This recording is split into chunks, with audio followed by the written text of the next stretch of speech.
J'aime beaucoup Sankara, mais je préfère Gbagbo. D'abord parce que Gbagbo Laurent est vivant, ce qui change tout, convenez-en. Sankara c'est la révolution, Saint-Just, la partie la plus pure du parcours idéologique d'un homme. Saint-Just a fini silencieux devant les traîtres qu'ils condamnèrent par incapacité de juger son œuvre prodigieuse, la mort du divin roi. Thomas Sankara a été assassiné de mort naturelle, comme dit le médecin commandant Diebré Alidou, qui certifia son décès le 15 octobre 1997 à 16h30, même si l'affront fut finalement corrigé sur action de la veuve de Sankara. Gbagbo c'est après la Révolution, la République. Lumumba était naïf, Sankara était innocent. Aussi parce que Gbagbo n'a pas encore perdu le combat face à Blaise, la France et leur reste. La preuve, la somme d'efforts consentis quotidiennement par les médias de masse, AFP, RFI, Le Monde, pour continuer de minorer son importance politique, de le déshonorer, de trahir ses propos et de lui prêter des intentions qui correspondent pourtant tellement mieux à ses adversaires. Ce sont, dit-on, les vainqueurs qui racontent l'histoire. Ayant, comme chacun sait, gagné les élections mais perdu la guerre, Gbagbo a déjà commencé le récit, ouvrez les guillemets, c'est l'armée française qui a fait le travail, fin de citation. CPI, 5 décembre 2012.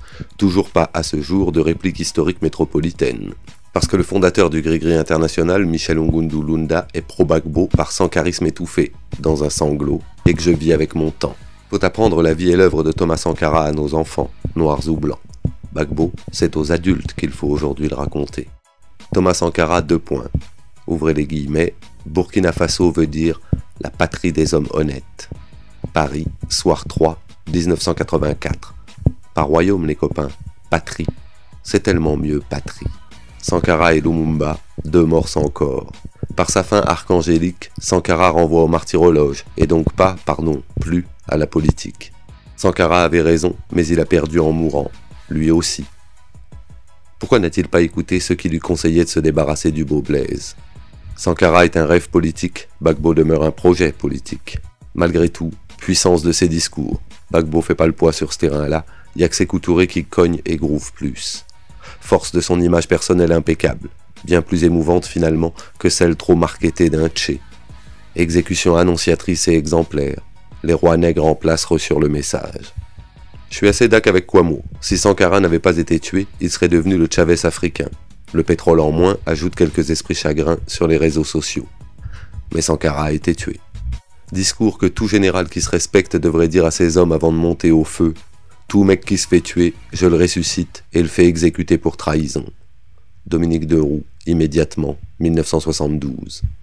Son rigide marxisme de non-aligné sonne admirablement, nous ramène invariablement et toujours subtilement au rapport de force et aux possibilités d'en jouer, à une permanente lecture politique des faits et des informations.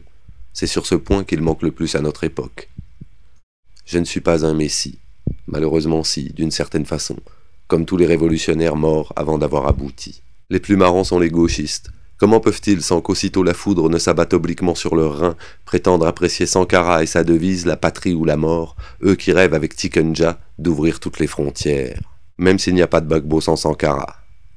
Si c'est pas Castro, le FLN algérien, Nasser ou Sékou Touré les modèles, si c'est pas ceux qui ont gagné, ceux qui ont tenu, ceux qui ont duré et usé les complots, ceux qui ont affronté le réel et la réalité du pouvoir, de ces violents rapports de force, ceux qui ont subi la brutalité du système occidental, répondant à leur modeste violence de colonisés qui s'émancipent, alors je préfère Gbagbo. Grégory Proch, dictateur adjoint du Gris-Gris International, poseur de questions.